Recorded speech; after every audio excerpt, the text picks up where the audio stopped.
We won't be talking about the hardware upgrades Samsung made to its flagship phones when the newest Galaxy S24 phones are unveiled at the forthcoming Galaxy Unpacked event on Wednesday, January 17th. Instead, if reports are true, it will be the software that will capture everyone's attention, notably the new features backed by Samsung's push into artificial intelligence. It's no secret that the Galaxy S24 will prioritize AI capabilities. Even while it hasn't verified particular features, Samsung has previously said that AI would be a significant focus of its next major phone release.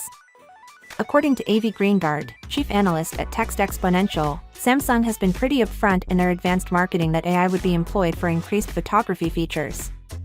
Expect Samsung to dedicate a large portion of its Galaxy Unpacked presentation to delving into the intricacies of its AI features, and when it does, we should have a clearer picture of how profoundly AI will affect how we use our smartphones.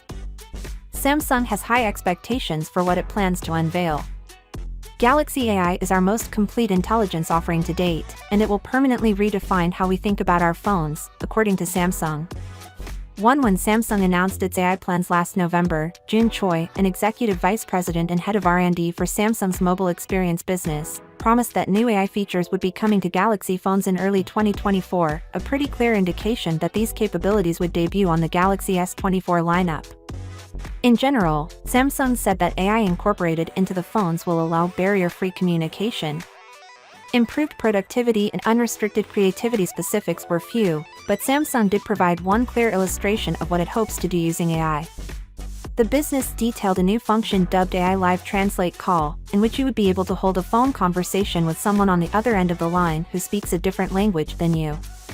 Both voice and text translations will happen in real time, and the results will display on your Galaxy device's screen, eliminating the need to use a third-party translation software.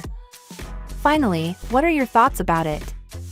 So without being said, let me know your thought in the comment below, and if you are new here, please subscribe. Peace out.